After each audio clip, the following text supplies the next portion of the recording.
مسئلہ یہ پوچھا گیا ہے کہ اگر پہلی رات خون نہیں نکلتا تو اب کیا حکم ہے؟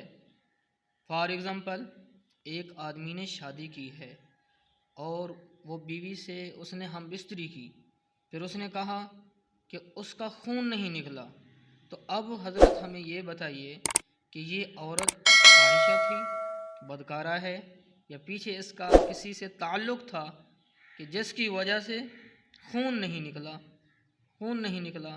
اب کیا کریں ہمیں مسئلہ بتائیے۔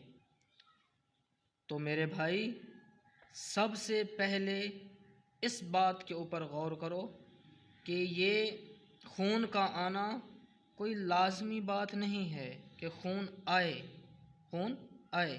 بعض اوقات ایسا ہوتا ہے، یہ جھلی ہوتی ہے، سیل جس کو کہتے ہیں، یہ سیل جو ہے بعض اوقات عورت کے وزن اٹھانے سے بھی پھٹ جاتی ہے، اور جیسے دیہات میں عورتیں لڑکیاں بیچاری کام کرتی ہیں، گھاس سر کے اوپر رکھتی ہیں، بہت بڑا وزن رکھتی ہیں، گندم اٹھاتی ہیں اور مال مویشیوں کا گوبر اٹھاتی ہیں، تو وزن اٹھانے سے بھی وہ سیل پھٹ جاتی ہے۔ اور بھی کافی وجوہات ہیں، جیسے سیڑھیوں کے اوپر چڑھنا، اس سے بھی وہ پھٹ سکتی ہے۔ اس کا مطلب ہرگز نہیں ہے کہ اگر خون نہیں آیا تو وہ بدکارہ ہے یا فاحشہ ہے، تو اس کو طلاق دے دینی چاہیے۔ ایسی غلطی مت کیا کرو، یہ جہالت ہے۔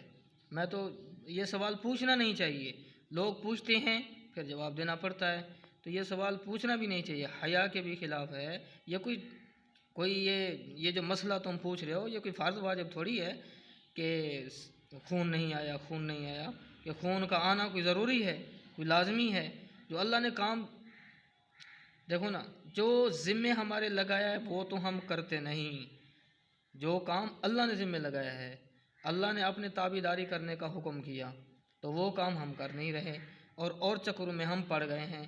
تو خام خواہ ان پاک دامن عورتوں کے اوپر، پاک دامن لڑکیوں کے اوپر یہ تہمت مت لگائی جائے کہ یہ فاحشہ ہیں یا بدکارہ ہیں، خون نہیں آیا۔